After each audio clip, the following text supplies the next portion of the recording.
ٹھیک ہے، یہ ویو لینتھ آپ یہاں پر دیکھ سکتے ہو، یہ کیا ہے ہم آگے دیکھنے والے ہیں۔ آواز کی لہروں کی وجہ سے واسطے میں تکثیف یعنی زیادہ کثافت والا علاقہ اور تلطیف یعنی کم کثافت والا علاقے کی زنجیر تیار ہوتی ہے۔ ایسی لہریں جس میں واسطے کے ذرات کے ارتعاش کی سمت اور لہر کی حرکت کی سمت متوازی ہوتی ہے تو ایسی لہروں کو طولی لہریں کہتے ہیں۔ اور نیچے آپ لوگ دیکھ سکتے ہو طولی لہریں جو ہیں بتائی گئی ہیں۔ اس کے برخلاف ساکن پانی میں جب ہم پتھر کو پھینکتے ہیں تو پتھر پھینکنے کے بعد پانی کے ذرات اوپر نیچے ہوتے ہیں اور ارتعاش کرتے ہیں۔ کس طرح سے اس میں پانی میں لہر پیدا ہوتی ہے، بالکل ویسی ہی لہریں جو ہیں عرضی لہریں کہلاتی ہیں۔ یہ حرکت لہروں کی اشاعت کی سمت میں عموداً ہوتی ہے تو اسے عرضی لہریں کہتے ہیں۔ نیچے دیکھیے اگزامپل دونوں کی دی ہوئی ہے، طولی لہریں جو ہیں کس طرح سے ہوتی ہیں اور عرضی لہریں جو ہے کس طرح سے ہوتی ہیں وہ بتایا گیا ہے۔ کسی آواز کی لہروں کو ہم ترسیم کی صورت میں جو شکل یہاں پہ بتائی گئی ہے اس کے مطابق دکھا سکتے ہیں۔ آواز کی لہروں کی اشاعت کے دوران کبھی بھی دیکھیں تو ہوا میں زیادہ یا کم کثافت یعنی تکثیف یا تلطیف کے پٹے جو ہے پیدا ہوتے ہوئے دکھائی دیتے ہیں، اور جیسے کہ پہلی شکل میں بتایا گیا ہے کثافت میں ہونے والی تبدیلی جو ہے اس میں بتائی گئی ہے، دیکھ سکتے ہیں آپ لوگ۔ جبکہ دوسری شکل میں جو ہے دباؤ میں ہونے والی تبدیلی دکھائی گئی ہے، فضائی دباؤ جو ہوتا ہے اس میں ہونے والی تبدیلی بتائی گئی ہے، اور پہلی شکل میں کثافت میں یعنی جو تکثیف اور تلطیف کے پٹے بنتے ہیں وہ بتائے گئے ہیں کم یا زیادہ کثافت کے۔ اور جبکہ کثافت یا دباؤ میں اسی تبدیلی کو جو دونوں کو جو ہے ایک ساتھ، پہلے میں صرف کثافت بتایا گیا ہے الف میں، بے میں دباؤ بتایا گیا ہے، اور الف اور بے کو ایک ساتھ جو ہے آپ نیچے والی ترسیم میں دیکھ سکتے ہو، کثافت اور دباؤ جب ایک ساتھ دکھائی دیں گے تو ایسے نظر آئیں گے۔ اوسطاً کثافت یا دباؤ جو ہے یہاں پر آپ لوگ دیکھ سکتے ہیں۔ تو یہ کیا ہے؟ آواز کی لہریں ہیں۔ آواز کی لہروں کو طول موج یا ویو لینتھ کو یونانی حرف لیمڈا سے ظاہر کیا جاتا ہے، جو یہ ویو لینتھ ہے۔ تو طول موج کو کس سے ظاہر کیا جاتا ہے؟ یونانی حرف ہے یہ لیمڈا، اس سے ظاہر کرتے ہیں، جبکہ تعدد یعنی فریکوینسی کو یونانی حرف نیو سے ظاہر کیا جاتا ہے، اور ارتعاشی عرض یعنی ایمپلیٹیوڈ کو اے سے ظاہر کرتے ہیں۔ واسطے میں ایک مکمل اہتزاز کے لیے درکار وقت کو آواز کی لہروں کا وقفہ دور یا پیریڈ کہا جاتا ہے اور اسے ٹی سے ظاہر کیا جاتا ہے۔ دیکھیے تصویر میں نیچے آپ لوگ دیکھ سکتے ہو فریکوینسی کے لیے ایف، پیریڈ کے لیے ٹی بتایا گیا ہے۔ ویو لینتھ جہاں پر لکھا ہے اس کے نیچے آپ دیکھ سکتے ہو لیمڈا، ٹھیک ہے، اس طرح سے، اور ایمپلیٹیوڈ کو جو ہے اے سے ظاہر کیا جاتا ہے۔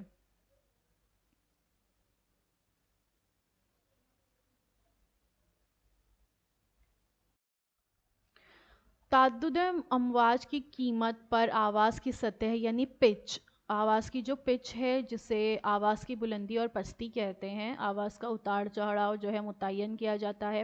آواز کی شدت کا انحصار جو ہے وہ ارتعاشی عرض پر ہوتا ہے۔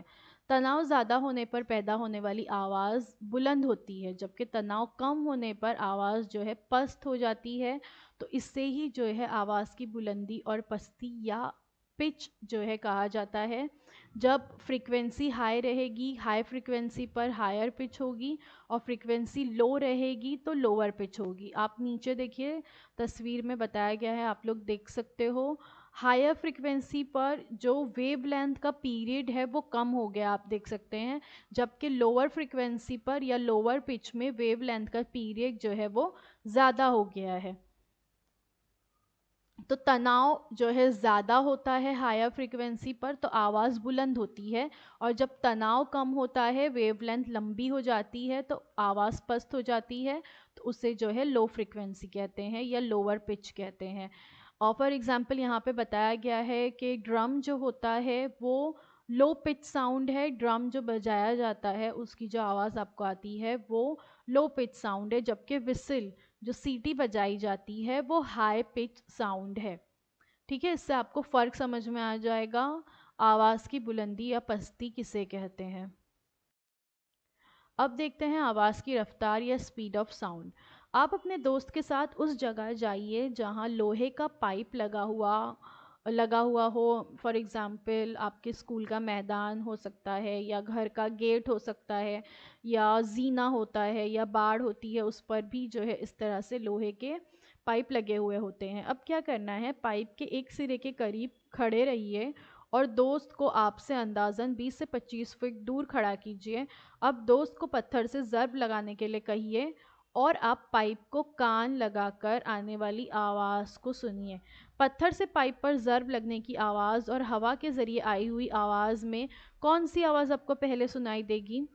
ظاہری بات ہے، جب آپ اس طرح سے کان لگا کر اس پائپ پر سنیں گے تو ہوا کی بنسبت لوہے میں سے جو ہے آواز، یعنی وہ جو پائپ ہے اس میں سے آواز آپ کو پہلے سنائی دے گی اور ہوا میں سے آواز آپ کو بعد میں سنائی دے گی۔ اگر یہ نہیں آپ کے پاس موجود تو آپ ٹیبل پر بھی کر سکتے ہو۔ ٹیبل کے ایک بڑا ٹیبل لیجئے، اس کے ایک کنارے پر آپ کا دوست کھڑا ہو اور دوسرے کنارے پر آپ جو ہے کان لگا کر کھڑے ہوئے۔ آپ کے دوست کو کہیے کہ وہاں سے ٹیبل پر وہ کھٹ کھٹ کی یا کوئی ہاتھ میں کوئی چیز لے کر ٹیبل پر آواز کرے، تو آپ کو ٹیبل سے آواز پہلے سنائی دے گی اور ہوا میں آواز آپ کو جو اپنے دوسرے کان سے آواز جو ہے وہ بعد میں سنائی دے گی، اور جو کان آپ کا ٹیبل پر ہے وہاں سے آواز آپ کو پہلے سنائی دے گی۔ تو اس سے یہ پتہ چلتا ہے کہ ہوا کی بنسبت لوہے میں یا لکڑی میں آواز جلد سنائی دیتی ہے، یعنی ہوا گیس کے مقابلے میں ٹھوس میں آواز کی رفتار زیادہ ہوتی ہے۔ تو گیس کے مقابلے میں ٹھوس میں جو ہے آواز کی رفتار زیادہ ہوتی ہے اور وہ ہمیں پہلے سنائی دیتی ہے۔ اکائی وقت میں لہر جو ویو لینتھ ہے اس کی تکثیف یا تلطیف کے کسی نقطے سے طے شدہ فاصلے کو آواز کی رفتار کہتے ہیں۔ تو رفتار برابر فاصلہ بٹے وقت، یہ ہمیں پتہ ہے۔ تو لہر کا کوئی نقطہ ٹی وقت میں لیمڈا طول موج کا فاصلہ طے کرتا ہو تو آواز کی رفتار جو ہے وہ ذیل کے مطابق ہوگی، رفتار برابر طول موج بٹے وقفہ دور، یعنی v = λ/t۔ تو یہاں پر آپ دیکھ سکتے ہو چال کا جو ضابطہ ہے، چال برابر تعدد ضرب طول موج، ٹھیک ہے۔ تو یہ یہاں پر ہو گیا v، چونکہ ہمیں پتا ہے 1/t = نیو، تو v = نیو × لیمڈا۔ تو یہ چال برابر، اس کا مطلب ہو گیا کہ رفتار یعنی چال برابر تعدد ضرب طول موج، ٹھیک ہے۔ یہ ضابطہ جو ہے ہمیں یہاں پر اس کا حاصل ہو گیا۔ یکساں طبعی حالت میں دیے ہوئے واسطے میں تمام تعدد کی آواز کی رفتار تقریباً ایک جیسی ہوتی ہے۔ آواز کی رفتار ٹھوس واسطے سے گیس واسطے تک بتدریج کم ہوتی جاتی ہے۔ اگر ہم کسی واسطے کا درجہ حرارت بڑھائیں تو آواز کی رفتار بھی بڑھ جاتی ہے۔ اس کا مطلب ہے کہ آواز کی رفتار جو ہے وہ درجہ حرارت یعنی ٹیمپریچر پر بھی ڈیپینڈ کرتا ہے۔ اگر ہم ٹیمپریچر کو بڑھاتے جاتے ہیں تو آواز کی رفتار بھی بڑھتی جائے گی، اور جیسے کہ آپ کو بتایا گیا اور یہاں پر آپ شکل میں بھی دیکھ سکتے ہو، آواز کی رفتار سب سے زیادہ ٹھوس میں ہوتی ہے، اس سے کم جو ہے لکوڈ میں ہوتی ہے، اور سب سے کم جو ہے گیس میں ہوتی ہے۔ تو گیسی واسطے تک بتدریج کم ہوتی جاتی کا مطلب یہی ہے کہ سب سے زیادہ ٹھوس میں ہے، اس کے بعد مائع میں، اور سب سے کم جو ہے گیس میں۔ اب یہاں پر مختلف واسطوں میں 25 ڈگری سینٹی گریڈ پر آواز کی رفتار بتائی گئی ہے۔ یہاں پر درجہ حرارت بتانا بہت اہم ہے۔ 25 ڈگری سینٹی گریڈ کیوں بتایا گیا؟ کیونکہ درجہ حرارت اگر تبدیل ہوگا تو آواز کی رفتار بھی تبدیل ہوگی۔